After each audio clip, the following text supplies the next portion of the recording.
What is up guys, Jarv here and we're back again with some Destiny 2. Now in today's video we're breaking down a sweet 2-second melt strategy for Gambit Prime. That's right, you can melt this boss in little under 2 seconds as you can see from the footage here. So we're going to break that down in this video today. If you enjoyed the video, feel free to leave a rating on this one, that super helps me out. And if you're new to the channel, feel free to hit that sub button as well. But without further delay, let's jump in. So all in all, some pretty insane stuff. So we're going to break that down as I said in this video today for you guys.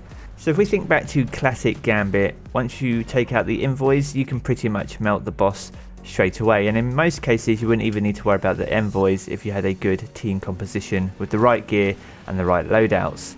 In Gambit Prime, however, that's simply not the case anymore.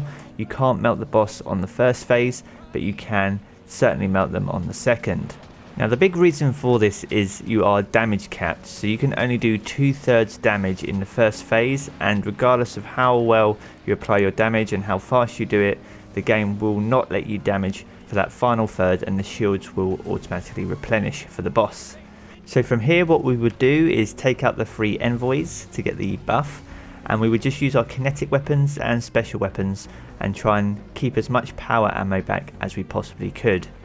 Now in terms of power weapons, most of us were using Warcliffe Coil because of the major buff that got in a recent patch, but also 1k Voices is very good as well. Again, that also received a 25% buff, so both are really strong when it comes to DPSing single targets like Prime Evils.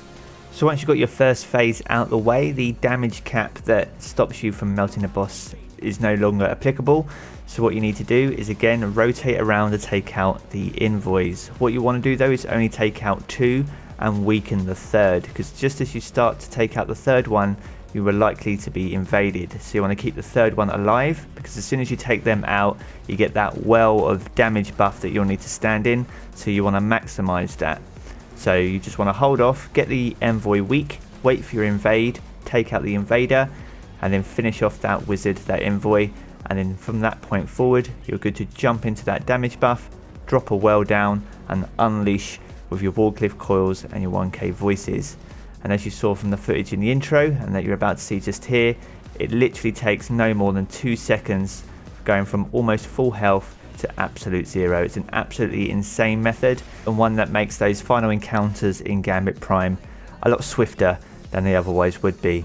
But yeah, that's going to sum up the video today guys. I hope you find this one useful and you're able to melt the boss just as quickly as we are. If you enjoyed the video, feel free to leave a rating on this one. That super helps me out here on the channel. And if you are new around here and want to see more Destiny 2 content, then be sure to hit that subscribe button as well. I'm going to jump back into the game like you guys, and I will catch you all again very soon. Peace.